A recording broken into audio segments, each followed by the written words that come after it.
Mayad-ayad nga adlaw sa tanan. Gabigong gid sa atong mga ginikanan ag mga guardians nga iya makaron. Welcome kamo tanan sa atong parents orientation na hanungod sa blended learning modalities. Ano ba garo ginatawag nga blended learning modalities? Agham-an daya bagaro delivery mode of learning iya sa atong eskwelahan. Bangod sa atong na-experiensyahan nga pandemic umpisa kudag-on 2019 ay mabuon nga mga pagbago ro atong naagyan. Haagyan naton kung paalin magsuksok og face mask at face shield. Experience man naton nga hindi kita makaguway bagay kung bukon it importante. Ang nahadlok kita nga base kita man ay matapnan kurundayang COVID-19 bangod sa yun kita nga abuon nga nagkagamatay sa rundayang nga masakit. Department of Education ay nagasulong nga mapadayon o pag-eskwela it mga unga bisan may pandemya. Ngani, naghimo DepEd it isa lang kapamaagi dayang ginatawag nga Learning Continuity Plan umpisa school year 2020-2021 ang hayra o mga delivery options nga pwede natong pagapilian. Number 1, blended learning. Number 2, distance learning. Number 3, homeschooling. Number 4, apprenticeship. And number 5, face-to-face learning. Nanungod iya sa Batan Academy ay nagapatupad kita it blended learning modalities sa makaron atong sayuron kung anong gidbaga raya nga ra. Ano ba ro blended learning? So ginatawag nga blended learning dayay combination it modular ang traditional class. Yung modular class nga ra ay pwede magamit it books, modules, worksheets, e-books, at iba pa. Mintras, so ginatawag man nga traditional class, himo nga ni ro natawag naton nga face-to-face class. Pero, limitado lamang ang eskwela sa sulod classroom. Bangod kagabanan katon ay gustuhon nga mag face-to-face classes, dayaan ay ro atong unahon nga i-explikar inyo. Diya sa atong eskwelahan, sa sangka section ay may aton nga mga eskwela halimbawa 40 sa sangka section. Atong naobra karon ay aton sanda nga ginatunga 20 sa set A at 20 man sa set B. Halimbawa, sa first week klase ay mag face to face ro set A, ro set B man ay mga module. Pag-abot it second week klase Roset bigo man nga to nga mga eskwela ruma face to face. Mintras Roset A ay sanda guman nga modular. Nagbaylo sanda. Pag third week, Roset A guman ruma face to face ag Roset B guman ruma modular. Pag fourth week, Roset A guman ma modular ag Roset B guman ruma face to face. Nagabuhos-buhos lamang sanda it face-to-face ag module kada sang Domingo. So atong eskwelahan ay ready uta mag-handle it face-to-face classes. Bangod approve uta it DepEd at IETF committee ro atong mga preparations. Maging ro aton man nga mga classroom sa maligwa ag naayon gid sa mga ginapatupad nga minimum health protocols like social distancing ag iba pa. Bukod nun katong raya itbato, sa katunayan, naka face-to-face classes kung kita, umpisa ko last year, school year 2021-2022. Daya, o pinakamagumo, o pinakasimple nga learning modalities, ay madali ro learning sa mga unga. Madali nanda maintindihan ro leksyon, bangod una ro anda mga teachers naga-explain kanda kung andang leksyon, ag nagagiya kanda sa anda mga ugugahon sa eskwelahan.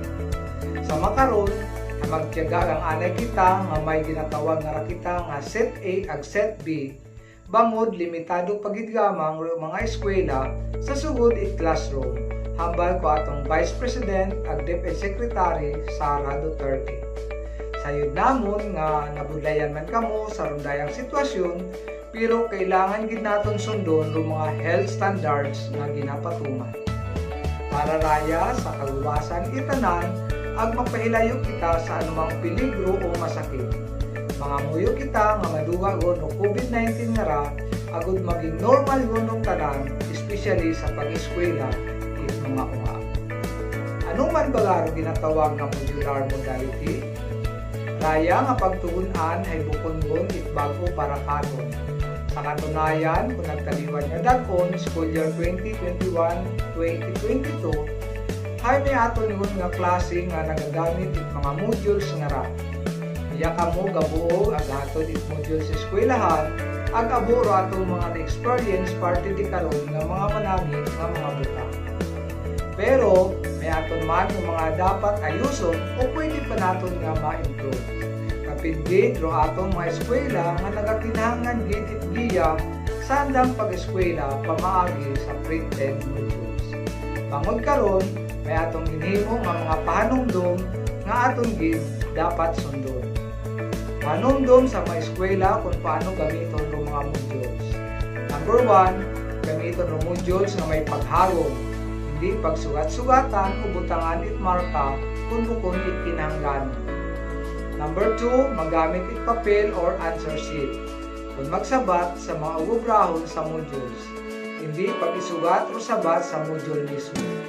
Number 3, basahon it mayad o direction bago magsabat sa mga ugobrahon sa modules. Number 4, maging honest sa pagsabat, i-test o anumang ugobrahon sa modules. Number 5, tapuson ng mga ugobrahon sa modules bago magsabat sa test. Number 6, kung napundayan sa mga ugobrahon, pwede nga magkutan na sa teacher gamit ng group chat or messenger. Number 7, pwede man magpangayo bulig sa mga ginikanan, guardians o igmanghod nga una sa sugod it panimagay. Number 8, ibalik ang mga module sa answer sheet sa eskwelahan sa nakatagana nga adlaw ang oras. Hindi ko naton paghugaton ipilang Domingo bago raya ipasa sa eskwelahan. Giya sa mga ginikanan kung paano gamiton it mga unga o mga modules. Letter A, pagtugunan it mga eskwela. Number 1, may aton nga ginasunod nga schedule para sa oras it pagtuon sa kada subject. Pagagiyahan it mga ginikanan ng mga eskwela sa pagsunod sa rundayang schedule it pagtuon. Letter B, ro ginasugod sa plastic envelope. Ro atong ginasugod sa plastic envelope ay imaw mga masunod.